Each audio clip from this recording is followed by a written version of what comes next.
Hello friends, welcome to my channel पढ़ाई लिखाई। आज का हमारा टॉपिक है एनसीईआरटी प्रैक्टिकल बायोलॉजी से एक्सरसाइज 14 में हम दूसरा पैरासाइट करेंगे। पहला हमने कर लिया है एंटमीबा हिस्टोलिटिका, अब हम दूसरा स्टार्ट कर रहे हैं। दूसरा है प्लाज्मोडियम वाइवेक्स। ठीक है, ये क्लास 12 का प्रैक्टिकल है। तो आपको अगर ये प्रैक्टिकल एग्ज़ाम में आता है तो आपको कैसे लिखना है, जो मटेरियल है वो पूरा आपकी बुक का है।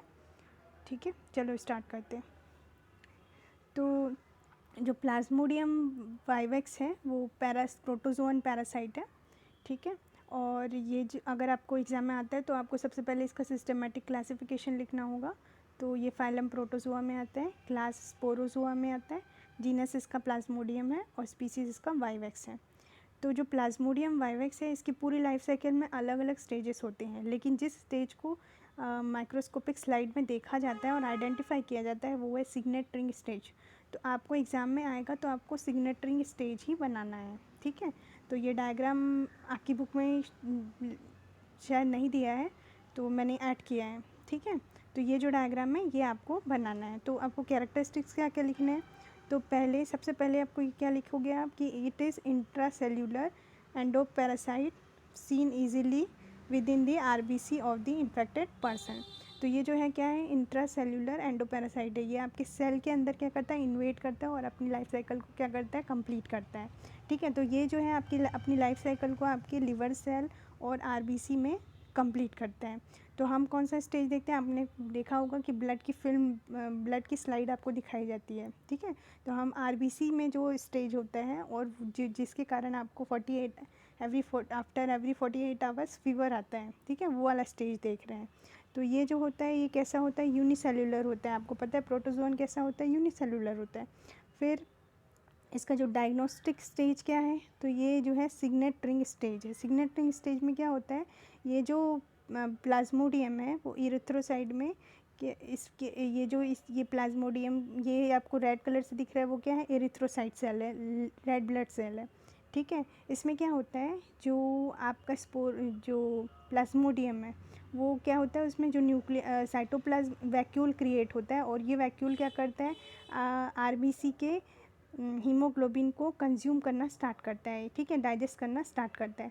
तो वो जैसे जैसे डाइजेस्ट करते जाएगा वैक्यूल का जो साइज़ है वो बढ़ते जाता है, और साइज़ बढ़ते जाता है तो क्या होता है, साइटोप्लाज्म जो है वो पूरा किनारे की ओर एक्यूमुलेट होने लगता है और न्यूक्लियस भी क्या होता है, एक किनारे पे आ जाता है। तो इसीलिए ये आपको जो ये रिंग दिख रही है कैसी दिख रही है, अंगूठी की जैसी दिख रही है, इसीलिए इसको क्या बोलते हैं, सिग्नेट रिंग स्टेज कहते हैं। ये आपको सिग्नेट के जैसा दिख रहा है न्यूक्लियस, और ये रिंग के जैसा दिख रहा है। ठीक है, तो ये जो वही चीज़ इसमें लिखा हुआ है कि it has a big vacuole inside and the cytoplasm accumulate at one place containing the nucleus because of the above mentioned features the parasite appears as a ring। ठीक है, तो ये आपको इतने कैरेक्टर आपकी बुक में दिया हुआ है। इसके अलावा मैंने ऐड किया है कि इसका इंक्यूबेशन पीरियड कितना होता है। तो इंक्यूबेशन पीरियड कितना होता है प्लाज्मोडियम वाइवेक्स का, इंक्यूबेशन पीरियड का मतलब है ये आपकी बॉडी में जब एंटर करेगा और इसका जो सिम्टम है आपकी बॉडी में दिखने लगे, ठीक है, इस बीमारी का लक्षण आपको दिखने लगे, उसके बीच का टाइम कितना लगता है। ठीक है, उसको क्या बोलते हैं, इंक्यूबेशन पीरियड बोलते हैं। तो कितने दिन का होता है, 14 डेज़ का इंक्यूबेशन पीरियड होता है इसका। और जो इरिथ्रोसाइटिक साइजोगोनी है वो कितने देर की होती है, 48 आवर्स की होती है।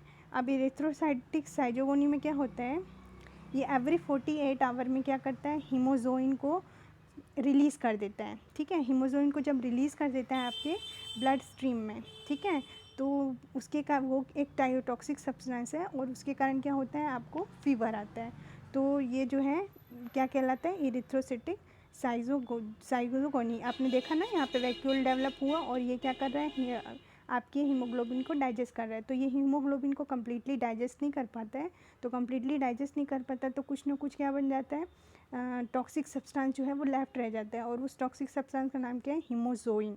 और वो हीमोजोइन जो है जब आपकी ब्लड स्ट्रीम में आता है तो आपको क्या होता है, फीवर, क्योंकि आपकी बॉडी में कुछ फॉरेन सब्सटेंस डिटेक्ट किया आपकी बॉडी ने, तो आपका बॉडी क्या करेगा, रिएक्ट करेगा। ठीक है, तो फिर आपको फीवर आने लगता है। ठीक है, तो ये हो गया इसके बाद आप नोट, आपकी बुक में नोट दिया हुआ है कि it is a protozoan parasite, ठीक है, कॉजिंग मलेरिया इन ह्यूमन। तो इसके कारण कौन सी बीमारी होती है? मलेरिया होती है, ठीक है। अब ये जो है आपके शरीर में आता कैसे है, तो इन्फेक्शन कैसे होता है? फीमेल एनोफिलिस के द्वारा होता है। फीमेल एनोफिलिस ही क्यों बाइट करता है और उसी से कैसे ट्रांसमिट होता है? तो ये इसलिए होता है क्योंकि जो बाइटिंग और पियर्सिंग टाइप ऑफ जो माउथ पार्ट होता है वो फीमेल के पास ही होता है, ठीक है। अगर मेल की इसीलिए ये फीमेल ही क्या करती है, आपको इन्फेक्ट करती है। उसके बाद it injects the infected stage, तो जो इन्फेक्टिव स्टेज को आपकी बॉडी में इंजेक्ट किया जाता है वो स्पोरोजोआइट है, ठीक है। और वो जो है आपके पेरिफेरल ब्लड वेसल में इंजेक्ट किया जाता है और विद इन 30 मिनट जो है ये जो स्पोरोजोआइट है ये आपके लिवर सेल में पहुंच जाता है, ठीक है। और फिर ये लिवर सेल में क्या करता है? रेप्लिकेट करता है, डिवाइड करता है। उसके बाद फिर ये क्या होता है? ब्लड सेल में आरबीसी में आ जाता है, ठीक है। तो इन्फेक्टिव स्टेज जो है सेवरल राउंड ऑफ मल्टीप्लिकेशन जो है लीवर में करता है और इरेथ्रोसाइट्स में करता है, ठीक है। इसके सिम्टम्स क्या हैं?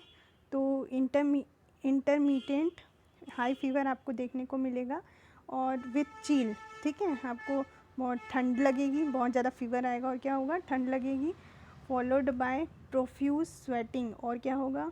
उसके बाद क्या होगा? आपको हैवी स्वेटिंग होगी, ठीक है, at an interval of alternate day.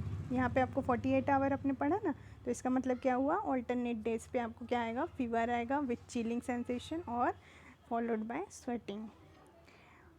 इसके अलावा आप ये देख सकते हैं, ये जो है आपका स्लाइड है जो माइक्रोस्कोप के अंदर आप देखते हैं ना, तो आपको स्पोरोजोआइट आप उतने अच्छे से नहीं पहचान सकते, इसीलिए आपको सिग्नेट रिंग जो है उसको फोकस करके दिया जाता है और उसी को देख के आप पता लगा लेते हैं कि ये प्लाज्मोडियम की स्लाइड है, ठीक है। तो यहाँ पे आपको जो दिख रहा है ये ब्लू कलर से ये न्यूक्लियस है और ये जो आपको दिख रहा है ये क्या है? साइटोप्लाज्म है और ये बीच में हॉलो स्ट्रक्चर दिख रहा है ये है वैक्यूल, ठीक है। तो ये आपको सिग्नेट रिंग अंगूठी के जैसा दिख रहा है, ठीक है। उसके बाद नेक्स्ट हम आते हैं, ये पिक्चर मैंने आपको अलग से स्लाइड में लगा के दी है ताकि आप इसको अपने एग्ज़ाम के लिए प्रैक्टिस कर सकें।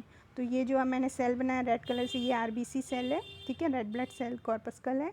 उसके बाद ये जो है इसके अंदर जो साइटोप्लाज्म है उसमें क्या है? हीमोग्लोबिन है। तो हीमोग्लोबिन को क्या करेगा? ये कंज्यूम करेगा। तो कंज्यूम कैसे करेगा प्लाज्मोडियम? तो प्लाज्मोडियम जो है जब कंज्यूम करेगा तो क्या होगा? वैक्यूल क्रिएट होगा। तो ये क्या है? फूड वैक्यूल है और इसके अंदर क्या है? हीमोग्लोबिन है, ये इसको डाइजेस्ट करना स्टार्ट कर रहा है, ठीक है। और साइटोप्लाज्म क्या हो जाएगा? पूरी पेरीफेरी में आ जाएगा, ठीक। तो ये हो गया डायग्राम। आपके कोई क्वेश्चन हो तो आप कमेंट बॉक्स में कमेंट करके पूछ सकते हैं।